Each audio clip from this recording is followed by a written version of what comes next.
Violence against women is not limited to Brazil. I want to bring in Patricia Morris now. She's president of the organization Women Thrive Worldwide. Well, you just heard that report. The penalty for killing a woman in Brazil, now 12 to 30 years.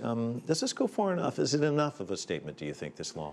I think it's a really important statement. And, you know, I think we want to see more statements like that from governments around the world because, you know, globally, because it's not just an issue in Brazil, violence against women and femicide is an epidemic. 1 in 3 women around the world will be a victim of violence by an intimate partner in their lifetime.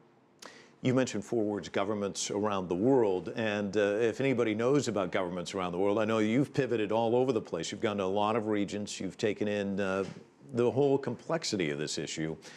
Give us a sense. Is there a common thread that you see in countries where this is an issue?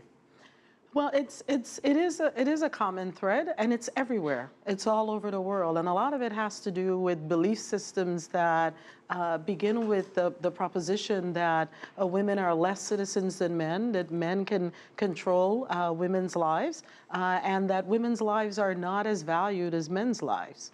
You know, these are the kinds of perspectives that many organizations around the world have been trying to counter. So as you know, in the segment that you just did, one of the women from Brazil said that the law is really great, but we need to have more than the law.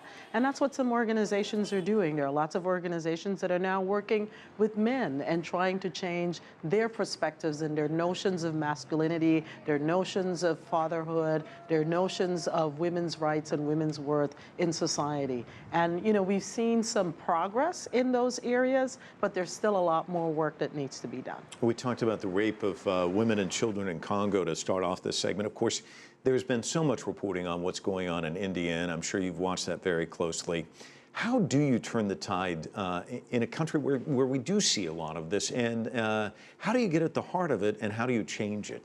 Well, let me tell you, Mike, one of the things that I was really heartened by was the fact that people in India got on the street and protested and said, enough is enough, this needs to end, this is not the kind of behavior that is acceptable in our society. And so while the situations and the gender violence and the murders that led to people going to the street was really heinous and terrible to see, I was really heartened that people got up and said, we are not going to allow this to be the case in our country anymore. And I think the more that people raise their voices and say that this is criminal, it's unacceptable, it has nothing to do with being a man or a woman in society, and we are not going to accept it anymore, that's when we're going to see the real change. We just, you watched our segment just a moment ago. We were talking about Al-Shabaab and these terrorism organizations that are flourishing, a lot of violence, ISIL one of them. There's a litany of issues with them, but rape also used basically as an instrument of war, and you've seen that in other countries as well.